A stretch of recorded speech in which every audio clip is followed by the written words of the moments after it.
We want freedom. We are going to get it. 25 years ago, something remarkable happened in South Africa. Nelson Mandela's election as the country's first black president marked the end of apartheid. It is a time of saying, hey, freedom is coming! Freedom is coming! Almost half of South Africans are part of the born-free generation. The term is used to describe those who never experienced the legally enforced racism of apartheid, which ended with free elections in 1994. I believe in the term born free. I'm not held back from what I can do and what I want to achieve within society. But there's still a long way to go. I am not born free. I am born chained. I think that born-free identity is part of some kind of marketing scheme by Brand South Africa to lull us into a false sense of unity. I guess I'm classified as a born-free, but I don't see myself as a born-free. It wasn't really for people of my race. You had to fight to get this country to move forward from apartheid to be classified as a born-free. Mandela remains an enduring global icon for peace. But many of South Africa's born free feel conflicted about his legacy.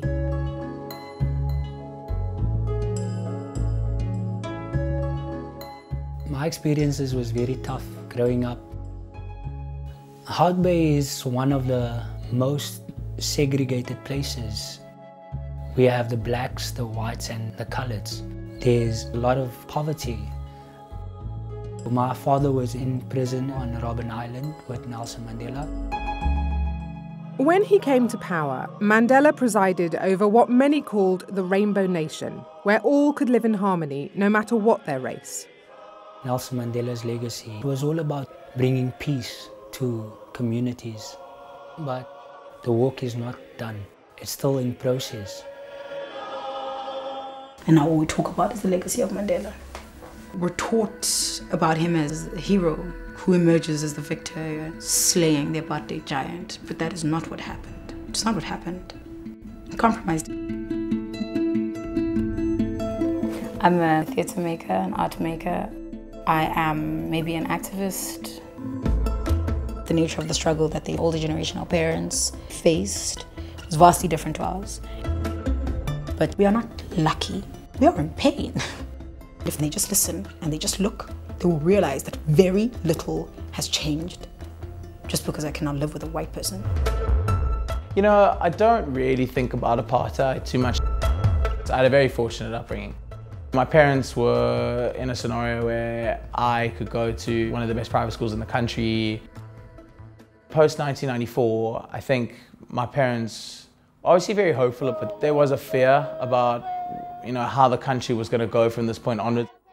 Mandela made a raft of pledges in his maiden speech as president, which would go on to form the backbone of South Africa's new constitution.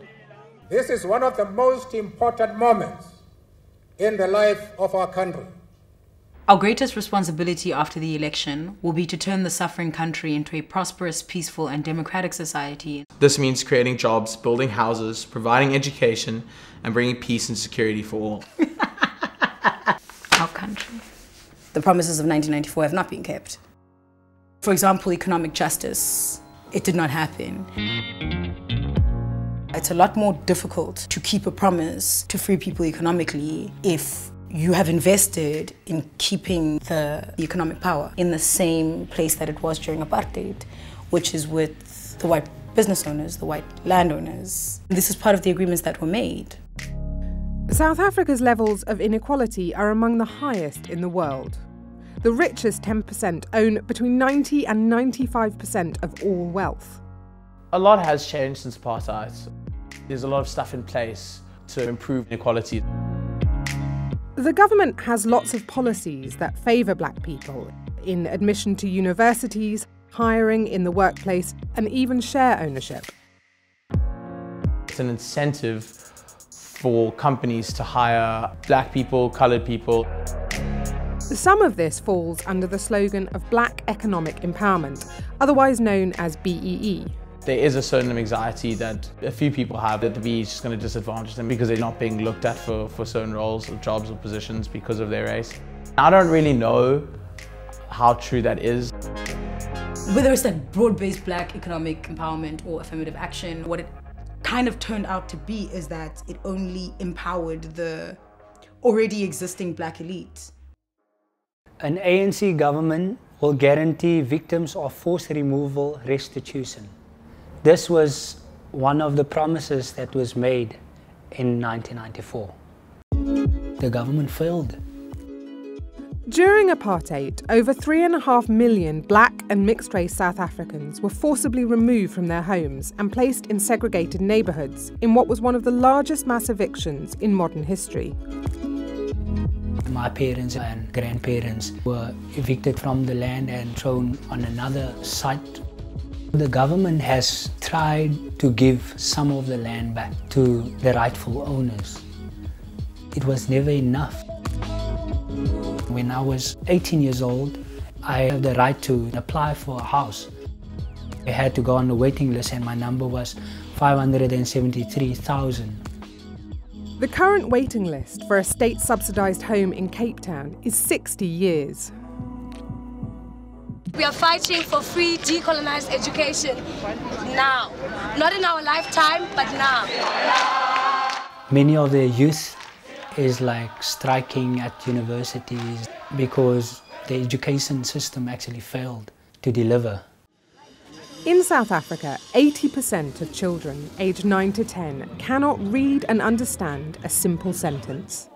Public spending on education is high, but many teachers are incompetent or don't show up to work. In 2015, fees must fall happens. It's mass actions about free education. It's one of the things that were promised, which was not given, and they've promised it again and are not giving it. Kondiswa now leads protests against university tuition fees. So we do shutdowns. A group of us get arrested. At some point we really feared, it felt like, for our lives and our safety. There's anger and unrest on the streets beyond universities too. Police brutality is playing a massive role within the underprivileged communities. And they would just come in and start shooting.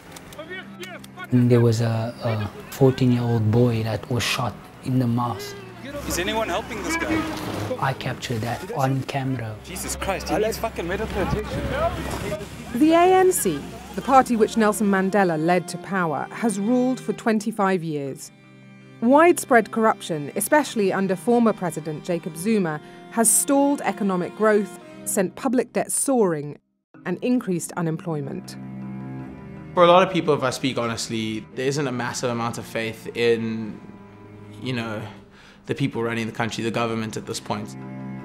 Our task as young people is to find ways to implement our potential. Recent polls reveal that only 14% of South Africans have faith in the government. The country's leaders face a daunting task in winning back their confidence. My hope for the future is that everyone should be treated equally. But the grassroots is where the healing needs to take place. When it comes to apartheid, I think a lot of people tend to see it as this massive inhibitor that's going to hold the country back. But I truly believe South Africa is going to make it one day.